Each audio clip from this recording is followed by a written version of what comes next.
काय काय सांगितलं मी? दान, शील, भावना. आणि हा धम्म फक्त सांगण्यासाठी नाही आहे, बोलण्यासाठी नाही आहे, आचरणासाठी आहे. तर पहिला शब्द मी तुम्हाला जो सांगितला दान.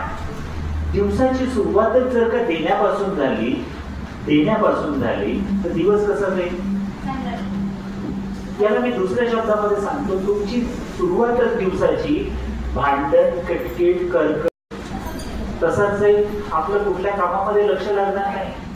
आणि म्हणून दिवसाची सुरुवात हे पॉझिटिव्ह करणं किंवा निगेटिव्ह करणं कोणाच्या हातात आहे? आपल्या स्वतःच्या हातात आहे. म्हणून दिवसाची सुरुवात तुम्ही पॉझिटिव्हली करा.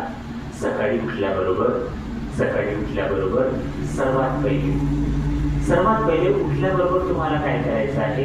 एक ग्लास पाणी घ्यायचं, ते पुढच्या झाडाला टाकून द्या. काय केलं हो तुम्ही? जलदान केलं, दान केलं तुम्ही. त्याच पद्धतीने थोडंसं आपण चहा बनवतो आपल्या परिवारासाठी. जसं साखरेच्या डब्यामध्ये हात जातो, अशी चिमूटभर साखर काढली की बाहेर नेऊन टाकून दिली. काय केलं तुम्ही? दान केलं. कोण खाईल? मुंग्या खातील. त्याच पद्धतीने दररोज आपण आपल्या जेवणाची व्यवस्था करतो. तर जसा तांदळाच्या डब्यामध्ये हात जातो, आपण आपल्यासाठी भात बनवून आलेलो आहे ना, थोडेसे तांदूळ घेतले की बाहेर नेऊन टाकून दिले. आता कोण खातील? चिमण्या पाकळ्या खातील. आणि ह्या गोष्टी जर का तुम्ही दररोज देत असाल तर तुमची पहिली पारमिता सुरू होऊन राहिलेली आहे, जिला म्हणतात दान पारमिता. काय म्हणतात? मी काय कुठे तुम्हाला पैसा वाटायला सांगितला का? नाही. तुमच्या डेली रुटीन मध्येच तुम्ही ह्या गोष्टी करा. आणि ह्या गोष्टी म्हणजे तुमची जीवनाची पॉझिटिव्ह सुरुवात झाली. पॉझिटिव्ह सुरुवात जर का झाली तर दिवसच कसा जाईल? चांगला जाईल. बरोबर आहे? तर ही गोष्ट उद्यापासून करायला सुरुवात करा. त्यानंतर दुसरं सांगितलं मी तुम्हाला, शील. शील काय आहे? आपण त्रिशरण पंचशील बोलतोय. त्याच्यामध्ये आपलं पहिलं शील आहे पाणातिपातावे रमणी सिक्खापदं समादियामि. तर आपण म्हणतो की मी प्राणी मात्रांची हिंसा करणार नाही. आपण जितकेही लोक बसलेलो आहोत तर काय आपण हिंसक लोक बसलेले आहोत का? नाही. बरोबर आहे. आणि हे शील काही फक्त बुद्धिस्ट लोकांसाठीच नाही आहे, सर्वच धर्माच्या लोकांसाठी आहे. बरोबर आहे? सर्वच धर्माच्या लोकांसाठी. तो कोणत्याही जाती पंथाचा असेल तर आपल्याला प्राणी मात्राची हिंसा करायची नाही. आपल्याला मोठ्या लोकांचं मन दुखवायचं नाही आहे. तर हे होतं आपलं पहिलं शील. दुसरं शील आहे अधिन्ना दानावे रमणी सिक्खापदं समादियामि. हे शील म्हणून दाखवा बरं तुम्ही हात जोडून.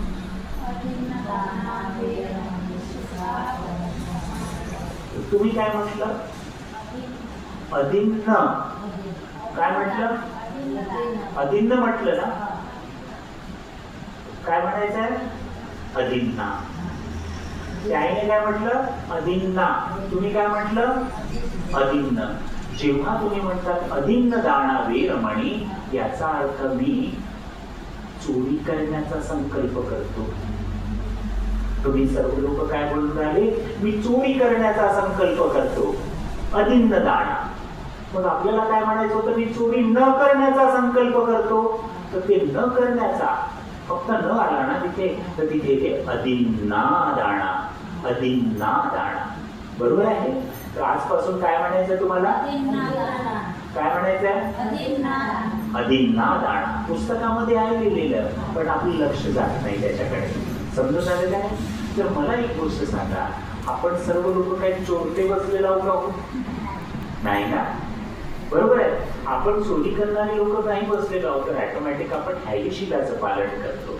मग तिसरं शील आपलं आहे कामे सुनिच्छाचारावे रमणी सिक्खापदं समादियामि. काय होते याचा अर्थ?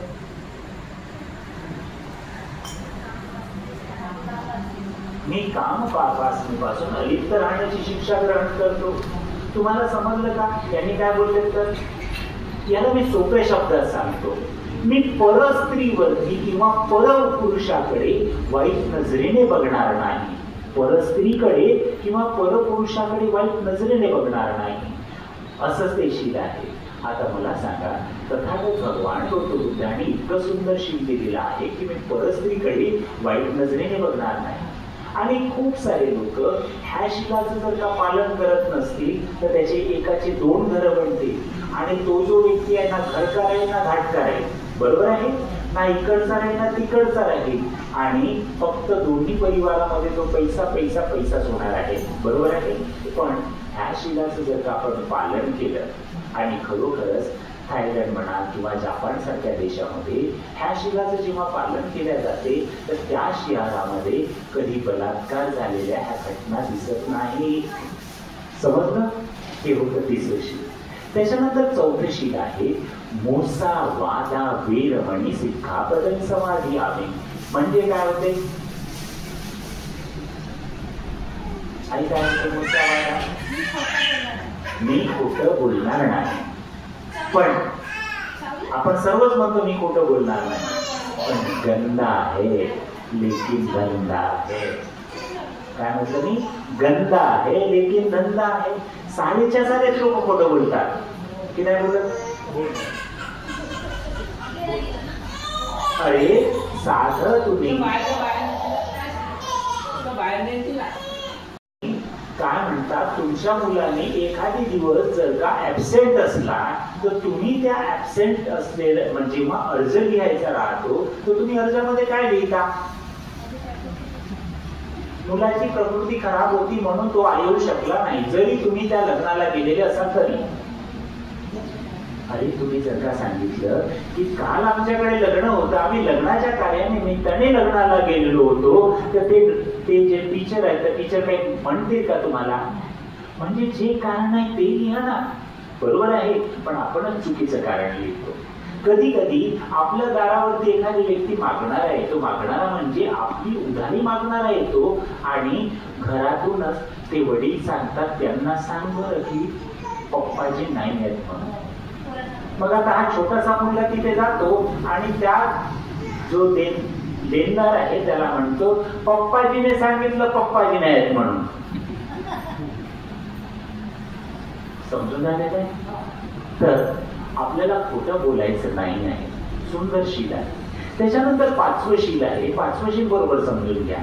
5वं शील आहे सुरा वेर यम जपमादठाणा वेरमणी सिक्खापदं समाधियामि.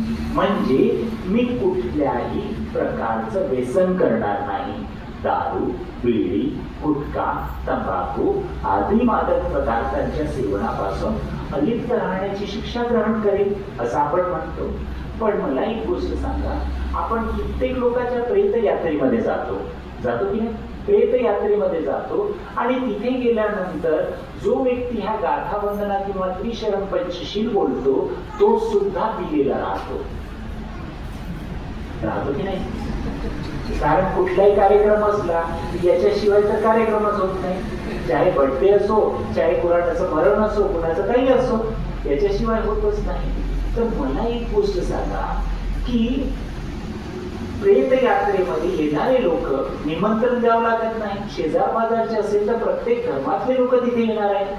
तर जेवढा धर्म तुम्हाला समजते तेवढाच धर्म इतरही तर जातीपंथाच्या लोकांना समजते की नाही? तर ते लोक तर आपल्याला मूर्खात काढतील ना. अरे आता का म्हणतो सुरामी रे म्हणजे पमादठाणा वेरमणी, मात्र तोच तर पिऊन आहे, बरोबर आहे, तोच तर पिऊन आहे. मग आपण आपल्या धर्माचा उधोग करून आलं की त्याला त्याचं नाव म्हणजे नामुष्की करून आलं, बरोबर आहे.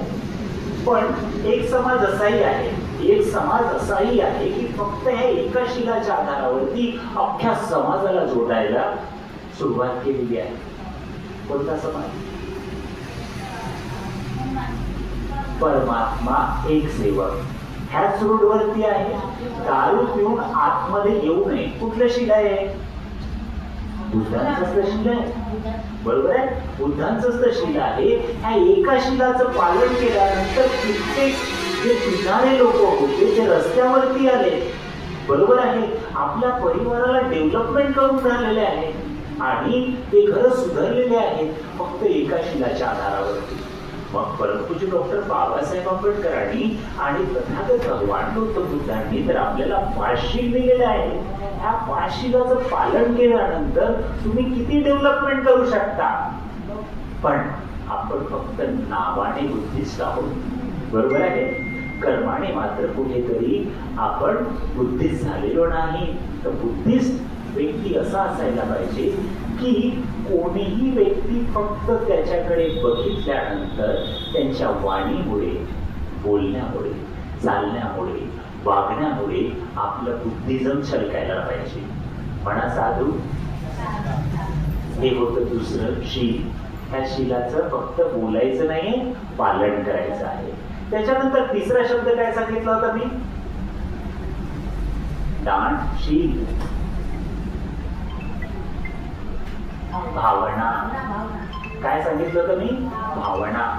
भावना म्हणजे ध्यान करणे. भावना म्हणजे काय करणे? ध्यान करणे, मेडिटेशन करणे. प्रत्येकाने स्वतःच्या जीवनामध्ये दररोजची कमीत कमी 5 मिनिटं द्यायला पाहिजे.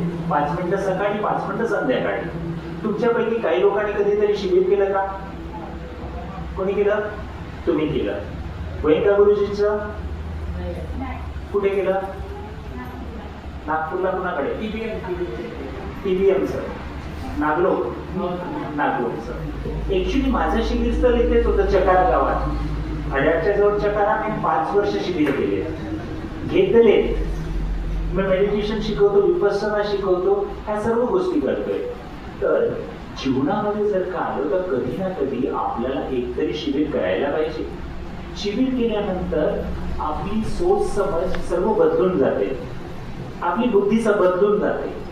नाही तर दोघांचं वय जवळपास सारखं, बरोबर आहे, जवळपास सारखं. पण तुमचं एकही शिबिर झालं नाही. त्या आईचं एक शिबिर झालं, 3 शिबिर झाले, बरोबर आहे.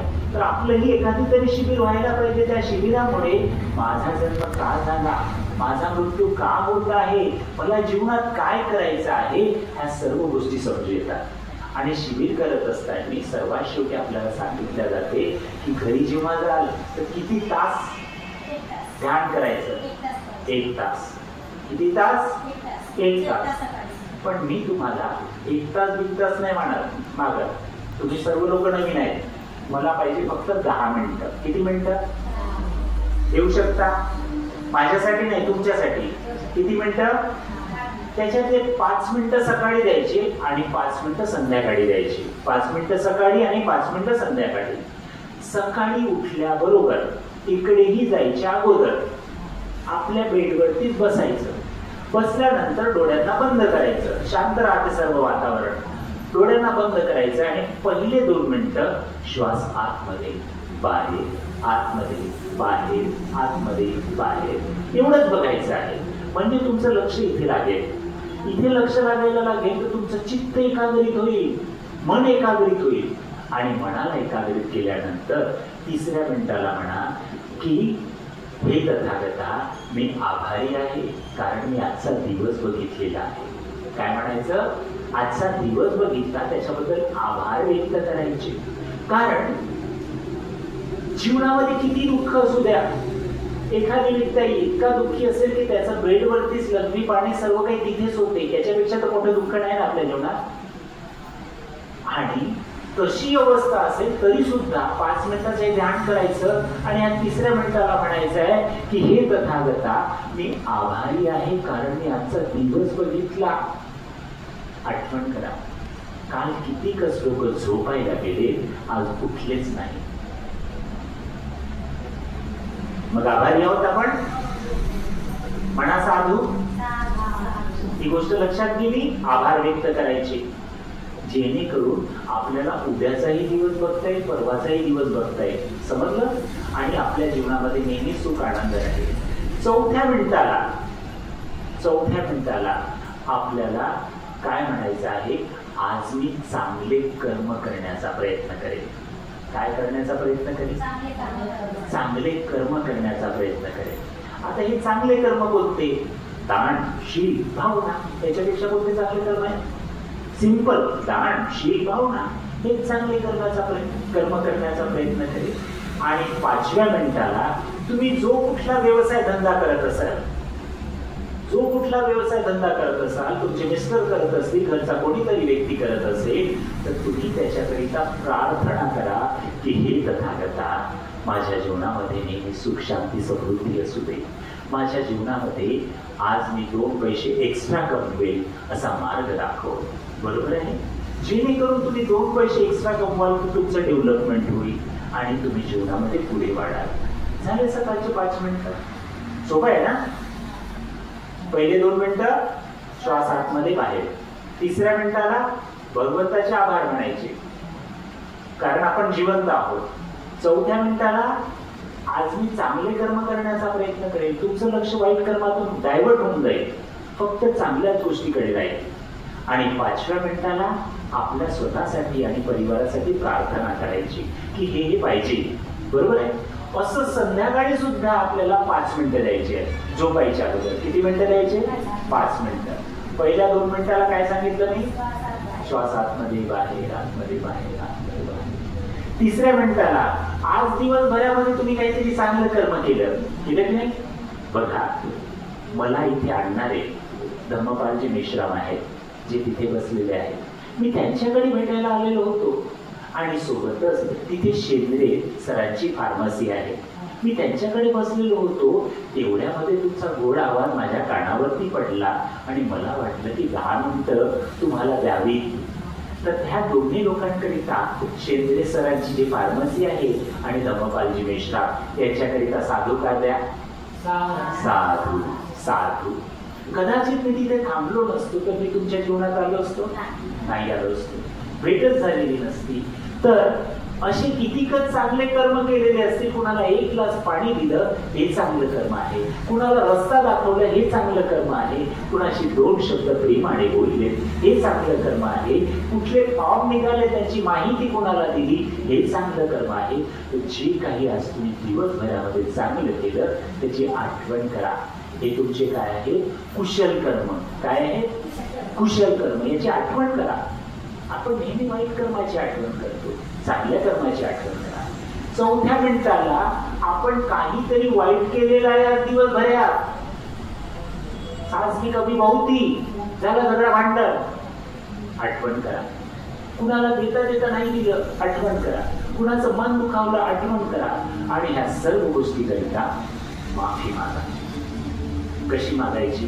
तर मी ती माफी तुम्हाला एका गाथेतून, म्हणजे ह्या तुमच्या नगरामध्ये त्या 2 गाथा पोचतील. ठीक आहे? हात जोडा सर्वांनी. ओखास वंदामी भन्ते द्वारतयेना मय्यंकतं सभंगपराधं खमतु मे भन्ते द्वितीयंपि ओकासवन्दामि भन्ते द्वारतयेना मय्यंकतं सभंगपराधं खमतु मे भन्ते तृतीयंपि ओकासवन्दामि भन्ते द्वारतयेना मय्यंकतं सभंगपराधं खमतु मे भन्ते खमतु मे भन्ते. साधू साधू साधू. आणि ह्या गाथेचा अर्थ आहे की हे भन्ते, माझ्या जीवनामध्ये मी केलेल्या माझ्या सर्व अकुशल कर्माबद्दल मला क्षमा करा. पहिल्यांदा, दुसऱ्यांदा आणि तिसऱ्यांदा. समजलं? हेच गाणं तुम्ही बोलता सुद्धा, परंतु त्याचा अर्थ हाच तुम्हाला माहिती पडला. बरोबर आहे? तर असं बोलता येत नसेल तर सिंपल म्हणा की आज माझ्या केलेल्या अकुशल कर्माबद्दल हे तथागता मला क्षमा कर. हे झाले 4 मिनिटं. 5व्या मिनिटाला हे म्हणा की हे तथागता मला एवढं बल दे, म्हणजे मला एवढं आरोग्य दे की मी दररोज चांगले कर्म करू शकेल, कुणाचं मन दुखवू शकणार नाही, मी कुणाच्याही जीवनामध्ये चांगलं कर्म करू शकेल. आणि एवढं बल दे की मी दररोज दान, शील आणि भावनाचा अभ्यास करू शकेल. दान शील भावनाचा अभ्यास करू शकते. साधू साधू साधू